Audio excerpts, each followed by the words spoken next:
To my channel. இன்றைக்கி நம்ம என்ன பார்க்க போகிறோம் அப்படின்னா லைஃப் ஸ்கில்லோட ஆல்ரெடி நான் வந்து லைஃப் ஸ்கில்லோட சிலபஸ் போஸ்ட் பண்ணிட்டேன். பார்க்காதவங்க அந்த வீடியோ பார்த்துட்டு இந்த வீடியோ வந்து பாருங்கள் ஃப்ரெண்ட்ஸ். இன்றைக்கி என்ன பார்க்க போகிறோம்னா லைஃப் ஸ்கில்லோட unit 1 social emotional learning, that is SEL. அதுதான் வந்துட்டு பார்க்க போகிறோம். ஃபஸ்ட்டு டைட்டில் வந்து ஹார்ட் ஸ்கில். ஹார்ட் ஸ்கில்னால் என்ன அப்படின்னா இது வந்து ஜாபை வந்து குறிக்குது. அது வந்து எதோட ரிலேட்டாக இருக்கும் அப்படின்னா நாலேஜோட ரிலேட்டடாக இருக்கும். எம்ப்ளாயீஸோட எபிலிட்டி என்ன, அவங்களோட பெர்ஃபார்மன்ஸ் ஜாப்பில் வந்து எப்படி பண்ணுறாங்கன்றது தான் வந்துட்டு ஹார்ட் ஸ்கில்ன்றது. ஹார்ட் ஸ்கில் வந்துட்டு டெக்னிக்கல் எபிலிட்டியை வந்து குறிக்குது அப்படின்னு சொல்கிறாங்க. அது வந்து ஹியூமன் பீயிங்கால் மட்டும்தான் மெஷர் பண்ண முடியும். அது வந்து எது மூலமாக நடக்குது, எது மூலமாக அவங்க கற்றுக்குறாங்க அப்படின்னா எஜுகேஷன் மூலமாக, எக்ஸ்பர்டைஸ் மூலமாக, எக்ஸ்பீரியன்ஸ் மூலமாக வந்துட்டு கிடைக்குது அப்படின்ட்டு சொல்கிறாங்க. இது வந்து அந்த ஸ்கில்ஸ் எல்லாம் சொன்னேன்ல, எஜுகேஷன், எக்ஸ்பர்டைஸ், எக்ஸ்பீரியன்ஸ், இந்த ஸ்கில்ஸ்லாம் வந்துட்டு லேர்னிங் மூலம், படிக்கிறது மூலமாக வந்துட்டு தெரிஞ்சுக்க முடியுது அப்படின்றாங்க. இந்த ஸ்கில்ஸில் என்னென்ன இன்க்ளூட் ஆகுது அப்படின்னா ப்ரோக்ராமிங், ஒரு ப்ரோக்ராம் பண்ணுவோம். ப்ரோக்ராமிங் என்ன, C++, ஜாவா அந்த மாதிரி சொல்கிறாங்க. டைப்பிங், நம்ம டைப் படிக்கணும்னா அல்ஃபபெட்ஸ் வந்து எதுக்கடுத்து எது, கீபோர்டில் வந்து எதுக்கடுத்து எது இருக்குது அப்படின்றது தெரிஞ்சால் மட்டும்தான் 3 லைன்ஸ் லெட்டர்ஸ் இருக்கும் அல்ஃபபெட்ஸு, அதை யூஸ் பண்ணி டைப் பண்ண முடியும். எதுக்குன்னா அந்த டைப்பிங்கிறது எதுக்குன்னா சாஃப்ட்வேரை யூஸ் சாஃப்ட்வேர்லேருந்து ப்ரோக்ராம் யூஸ் பண்ணுறோம்ல, அதுக்காண்டி வந்து டைப்பிங் ஸ்கில் வந்து தேவை அப்படி சொல்கிறாங்க. அடுத்து வந்து இது வந்து எதில் வந்து இன்க்ளூட் ஆகுது அப்படின்னா ஹார்ட் ஸ்கில் வந்து ஒரு பார்ட் ஆஃப் த ஸ்கில் தான். அது வந்து கண்டிப்பாக வந்து வேலைன்னு வரும்போது கண்டிப்பாக வந்து வேணுன்றது வந்துட்டு இருக்குது அப்படின்னு சொல்கிறாங்க. ஹார்ட் ஸ்கில் வந்து டீச்சபிள், ஒரு நடத்துகிறதுக்கும் வந்து அந்த ஸ்கில் வந்து தேவை. ஃபார் எக்ஸாம்பிள் இப்போ பிபிடி ப்ரெசன்டேஷன் வந்து கிளாஸ் ரூமில் வந்து யூஸ் பண்ணுறாங்க அப்படின்னா பிபிடி ப்ரெசன்டேஷன் கண்டென்ட் வந்து டைப் பண்ணணும், அவங்களுக்கு வந்து எடிட் பண்ணணும் அப்படின்னா டைப்பிங் வந்து தெரிஞ்சிருக்கணும் அப்படின்னு சொல்கிறாங்க. அடுத்து செகண்ட் டாபிக் வந்துட்டு சாஃப்ட் ஸ்கில். சாஃப்ட் ஸ்கில்னால் அவங்களோட அட்ரிபியூட்ஸாக இருக்கட்டும், பர்சனாலிட்டிஸாக இருக்கணும். ஈச் அண்ட் எவ்ரி ஒவ்வொரு ஹியூமனுக்கும், ஒவ்வொரு மனிதருக்கும், இந்த எர்த்தில் வாழ்கிற ஒவ்வொரு மனிதருக்கும் வந்துட்டு இருக்கும் அந்த சாஃப்ட் ஸ்கில் வந்துட்டு சொல்கிறாங்க. இது வந்து பீப்புள் ஸ்கில் வந்துட்டு எக்ஸ்ப்ளோர் பண்ணுறதா வந்துட்டு இதுன்னு சொல்கிறாங்க. அதுக்கப்புறம் சாஃப்ட் ஸ்கில் வந்துட்டு மோர் பர்சனாலிட்டி ஓரியன்டாக வந்துட்டு இருக்கும். சாஃப்ட் ஸ்கில்ன்றது வந்துட்டு எப்படி வந்து ஒர்க் ஆகும் அப்படின்னா டீம் ஒர்க்காக இருக்கட்டும், ஃப்ளெக்சிபிலிட்டியாக இருக்கட்டும், patience, problem solving and time management, இது எல்லாமே வந்துட்டு சாஃப்ட் ஸ்கில் சொல்கிறாங்க.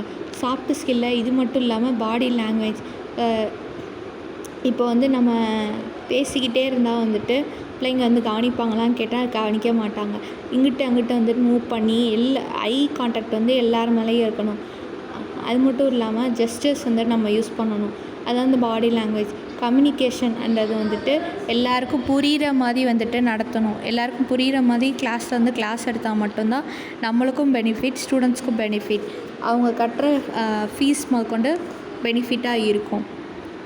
டைம் மேனேஜ்மெண்ட்னால் இப்போ இன்றைக்கி வந்து நீங்கள் கிளாஸுக்கு போகிறீங்க, இப்போ முதல் முறையாக வந்து ஒரு கிளாஸுக்கு போகிறீங்க அப்படின்னா அந்த கிளாஸில் போய் என்ன கண்டென்ட் வந்து எடுக்கணுன்றது நீங்கள் வந்து வெல் ப்ரிப்பேர்டாக ஆல்ரெடி தெரிஞ்சுதான் மட்டும்தான் டைம் மேனேஜ் பண்ணி கிளாஸ் வந்து எடுக்க முடியும். ப்ரெசன்டேஷன் ஸ்கில்னால் இப்போ இன்ட்ரோலேருந்து ஸ்டார்ட் பண்ணணும். இன்ட்ரோ ஸ்டார்ட் பண்ணி இப்போ வந்து நீ அந்த ப்ரீவியஸ் கிளாஸில் வந்து ஆல்ரெடி வந்து அந்த டாபிக் வந்து எடுத்திருப்பீங்க, திரும்ப அடுத்த நாள் போனோடனே அதுலேருந்து கண்டினியூ பண்ணாமல் இன்ட்ரோ, ஒரு ஷார்ட் இன்ட்ரோ மாதிரி கொடுத்துட்டு அதுக்கப்புறம் என்ன டாபிக் பார்க்க போகிறோம் அப்படின்னு சொல்லிட்டு அதை வந்து கண்டினியூ பண்ணணும். ஃபார் எக்ஸாம்பிள் வந்துட்டு நீங்கள் ஒரு ரைம்ஸ் வந்து ப்ரீவியஸ் டே வந்து நடத்திருப்பீங்க, நர்சரி ரைம்ஸ். நர்சரி குழந்தைங்களை பொறுத்த வரைக்கும் அதை மேக்ஸிமம் ஞாபகம் வச்சுருப்பாங்க, சில நேரம் ஞாபகம் வச்சுருக்க மாட்டாங்க. For example Johnny Johnny yes papa வந்து முந்தின நடத்திருந்தீங்கன்னா நெக்ஸ்ட் டே வந்து மை ரெட் பலூன் வந்து நடத்த போகிறீங்கன்னா ஜானி ஜானி எஸ் பாப்பா வந்து கேட்டுட்டு அதுக்கப்புறம் வந்துட்டு திரும்ப வந்து பண்ணணும் சொல்லிட்டு சொல்கிறாங்க, வைஸ் பண்ணிட்டு. அடுத்து டீம் பில்டிங் அப்படின்னா ஒரு ஒர்க் வந்துட்டு ஒரு கிளாஸில், ஃபார் எக்ஸாம்பிள் இதெல்லாம் ஹையர் கிளாஸில் தான் வந்துட்டு ஒர்க் ஆகும். ஹையர் கிளாஸில் ஒர்க் பண்ணும்போது வந்துட்டு இதாகும் சொல்லிட்டு ஒரு டீம் பில்டிங் வந்துட்டு பர்ஃபெக்டாக வந்து இருக்கணும். டீம் வந்து கோஆப்ரேட் பண்ணணும்னு சொல்கிறாங்க. அடுத்து செல்ஃப் டிசிப்ளின் அப்படின்னா தனக்குத்தானே அவன் எப்படி ஒரு கிளாஸில் வந்து அவன் எப்படி இருக்கணும் அப்படின்றது வந்துட்டு அவனாக வந்துட்டு இருக்கணும். ஃபார் எக்ஸாம்பிள் வந்து டீச்சர்ஸ் வந்து கிளாஸ் எடுக்கும்போது வந்து அமைதியாக இருக்கணும், அப்புறம் வந்து லைனில் போகணும், ஸ்கூலோட ரூல்ஸ் அண்ட் ரெகுலேஷன் வந்து ஃபாலோ பண்ணணும். எல்லாமே வந்து அவன் தன்னைத்தானே வந்து செல்ஃப் டிசிப்ளினை வந்து வச்சுக்கணும். ஸ்ட்ரெஸ் மேனேஜ்மெண்ட் அப்படின்னா என்னென்னா, ஒரு மேனேஜ் பண்ணி எல்லாத்தையும் கொண்டு போகணும். அவன் வந்து டென்ஷன் ஆகாமல் இருக்கணும். அப்படி வந்து அவன் டென்ஷன் ஆகினான் அப்படின்னா அது வந்து ஸ்ட்ரெஸ் மேனேஜ்மெண்ட்டுன்னு சொல்கிறாங்க. அடுத்து வந்துட்டு நம்ம என்ன பார்க்க போகிறோம் அப்படின்னா, difference between hard skill and soft skill. First point வந்து they define what we have, what we require. Hard skill வந்து என்ன இருக்காங்க, அவங்க டிஃபைன் பண்ணுறாங்க. என்னது நம்மளுக்கு என்ன வேணும், அப்புறம் நம்மக்கிட்ட என்ன இருக்குது.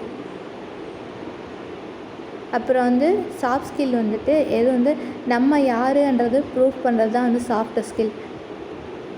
இங்கே வந்து ஹார்ட் ஸ்கில்லில் வந்து செட் ஆஃப் டெக்னிக்கல் ஸ்கில்ஸை வந்து யூஸ் பண்ணுறாங்க. சாஃப்ட் ஸ்கில்லில் வந்து இன்டர்பர்சனல் ஸ்கில்ஸ், நம்மளோட ஸ்கில் என்ன இருக்கோ அதை வச்சு வந்து யூஸ் பண்ணுறோம் அப்படின்னு சொன்னாங்க. இங்கே வந்து IQ level measured using IQ level. இங்கே வந்து கம்ப்யூட்டர் ஸ்கில்ஸ் வந்து யூஸ் பண்ணுறது மூலமாக என்னோடய ஐக்யூ லெவல் வந்துட்டு எவ்வளோ இருக்குது அப்படின்னு சொல்லிட்டு தெரிஞ்சுக்கலாம். அடுத்து வந்து இது வந்து எப்படி மெஷர் பண்ணுறாங்கன்னா, ஈக்யூ லெவல் மூலமாக வந்துட்டு மெஷர் பண்ணலாம். ஈக்யூனா என்னென்னா எமோஷ்னல் கவர்ஷன்ட்டு சொல்கிறாங்க. நெக்ஸ்ட்டு வந்துட்டு இந்த இது வந்துட்டு ஹார்ட் ஸ்கில் வந்து ஈஸியாக வந்து நீ வந்து மெஷர் பண்ணிடலாம். இது வந்து hard to quantify. Soft skill வந்து ஹார்ட் டு குவான்டிஃபைன்னு சொல்கிறாங்க. ஏன் ஹார்ட் டு குவான்டிஃபைன்னு சொல்கிறாங்கன்னா, நம்மளோட திறமைகள் வெளிப்படும் போது தான் நம்மக்கிட்ட என்னென்ன ஸ்கில் இருக்குதுன்றது வந்துட்டு வெளியில் வரும் சொல்கிறாங்க. ஹார்ட் ஸ்கில் வந்துட்டு நம்மளுக்கு வந்து எங்கே வந்து ஸ்டோர் ஆகும் அப்படின்னா, லெஃப்ட் பிரெயினில் வந்து ஸ்டோர் ஆகும் நம்மளோட ஸ்கில்ஸ் என்னென்ன ஏன்னா நம்ம வந்து டைப்பிங்காக இருக்கட்டும், எல்லாமே ஒவ்வொரு விஷயமும் பாப்பன் ப்ரெசென்ட் என்ன பண்ணணும் எல்லாமே லெஃப்ட் பிரெயினில் தான் வந்து ஸ்டோர் ஆகும்.